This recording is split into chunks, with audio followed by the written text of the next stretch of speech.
I was on a content consultation with a client the other day, and she booked this one on one strategy call with me because she was struggling with how to establish her authority in her content. Now, this is somebody in biotech with 15 years' experience who is also a woman. So her expertise is quite niche, and the fact that she is a woman in STEM is an extra point that can make her stand out in her content if she knows how to leverage these things. And she has already been posting consistently on LinkedIn. She's documenting what she does publicly, like, for example, the conferences she attends or that she is a speaker on, and the podcast that she either produces or is a guest expert on. So she is not shy when it comes to showing up on social media. She shares a lot of photos. She's creating a personal brand that is very much her. However, because she is an independent consultant, she needs to establish her expertise so that she can make sure that her pipeline is consistently full.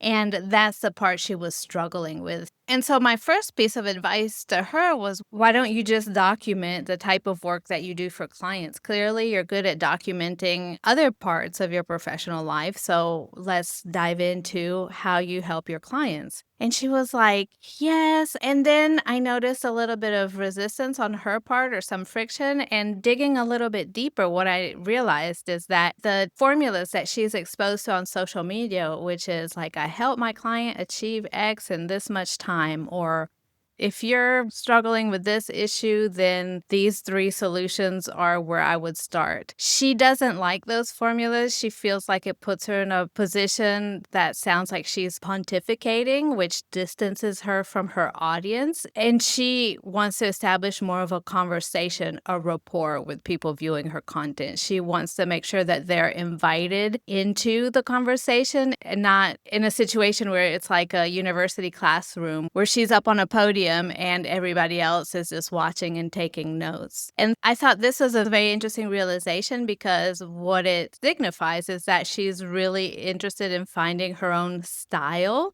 or expanding her style to incorporate what she does as a professional for her clients. And she isn't quite sure how to do that. And in that case, what I suggested she try is lean into storytelling. So, storytelling is a way to establish this expertise or to educate your audience without sounding pedantic. It's a way to bring people along on your journey and feel like they're participating with you. And if you scroll social media right now, especially TikTok, you can see how popular storytelling is. What is trending right now is people telling their story. Like, this is what I'm doing this week as a stay-at-home mom of 3 on a budget, or this is what I'm. And so the storytelling requires being vulnerable and sharing your own experience, which it seems to me like my client is at this stage. She's comfortable showing her face online. She's comfortable documenting what she's doing publicly. So now,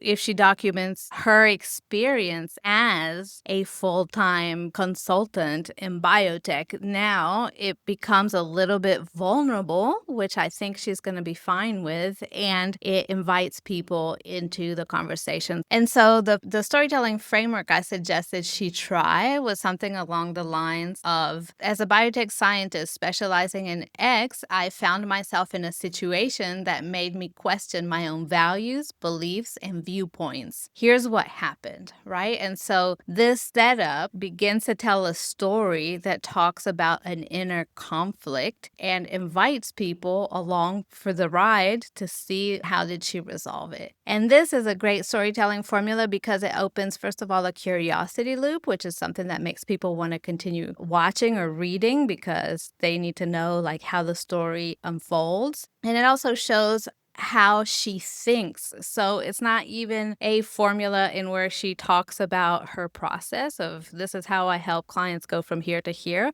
That's a little bit more surface level.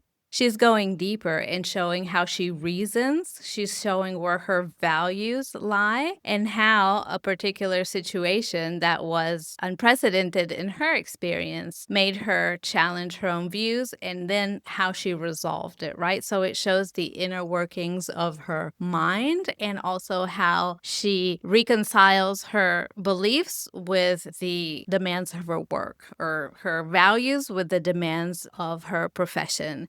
This is a lot more engaging as a story, as you can imagine. And so, if you are in a position where you want to talk about what you do professionally and document how you help your clients, but you don't want to sound like you're preaching or like you're speaking on a podium and therefore distancing yourself too much from your audience to create like a dialogue, then you could make yourself slightly more vulnerable in your content and show the internal process, the emotions, the thoughts that you go through when you're navigating a situation that doesn't have a clear right or wrong answer. And that is another way to establish authority in a way that is more subtle, but that lands with your clients in a more kind of intimate way. After reading a post like that or watching a video where you explain the story, they will feel like they know you on a much deeper level and therefore can decide whether they like you or dislike you, whether they align with your way of being or not, right? Which is what we want to accomplish with social media. We don't want to leave people indifferent.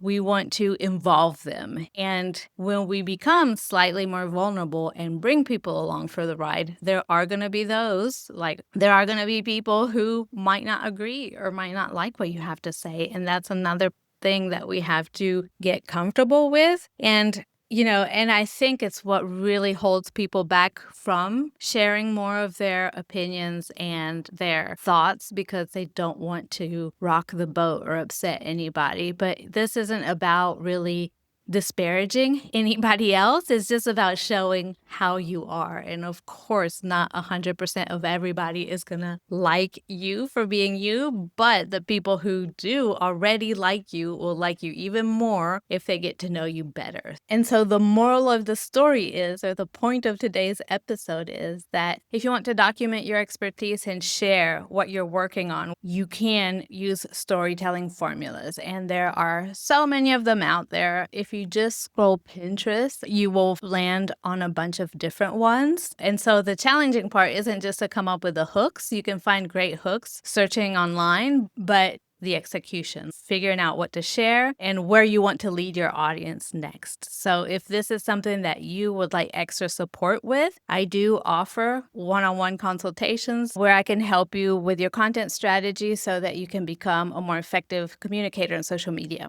I hope you found today's episode useful and stay tuned for more. Bye for now.